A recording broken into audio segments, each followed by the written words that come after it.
కౌశికి సుధాకర్తో మాట్లాడుతూ, బాబాయ్ మీ చేతులతో మీరే ఈ చైన్ని కేదార్ మెడలో వేయండి అని చెప్తూ ఉంటే, సుధాకర్ ఏంటి నేనా అని అంటూ ఉంటాడు. అవును బాబాయ్, ఇది ఆచారం ప్రకారం కన్న తండ్రి కన్న కొడుకు మెడలో వేయాలి. మీరు కనుక ఇది కేదార్ మెడలో వేస్తే కేదార్ చాలా సంతోషపడతాడు అని కౌశికి ఆనందంగా సుధాకర్తో మాట్లాడుతూ ఉంటుంది. ఇక ఇంతలో అక్కడికి జగదాత్రి వాళ్ళ నాన్న ఆ మాటలన్నీ వినేసి, ఏంటి కౌశికి ఏమన్నావు అని అనేసరికి కౌశికి మౌనంగా ఉండిపోతుంది. ఇప్పుడు ఏదో అన్నావు కదా, కేదార్ మెడలో కన్న తండ్రి ఈ చైన్ వేయాలి అని బావగారితో మాట్లాడుతున్నావు కదా అని జగదాత్రి వాళ్ళ నాన్నగారు కౌశికితో అడుగుతూ ఉంటారు. ఇంతలో అక్కడికి దాత్రి, కేదార్, యువరాజ్, నిషి అందరూ కూడా వస్తారు. ఏమైంది నాన్న అని నిషి వాళ్ళ నాన్నను అడుగుతూ ఉంటుంది. ఇక అతను జరిగిందంతా చెప్తూ ఉంటాడు. నిజం నాకు తెలిసిపోయింది.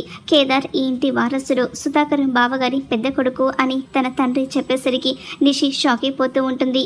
ఇక యువరాజ్, వైజయంతి కూడా చాలా షాక్లో ఉండిపోతారు.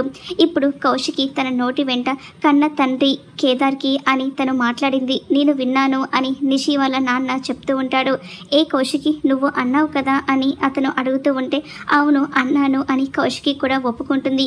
ఇక కౌశికి ఒప్పుకునేసరికి కేదార్, రాత్రి చాలా సంతోషపడిపోతూ ఉంటే నిషి, యువరాజ్ వాళ్ళు చాలా కోపంగా చూస్తూ ఉంటారు.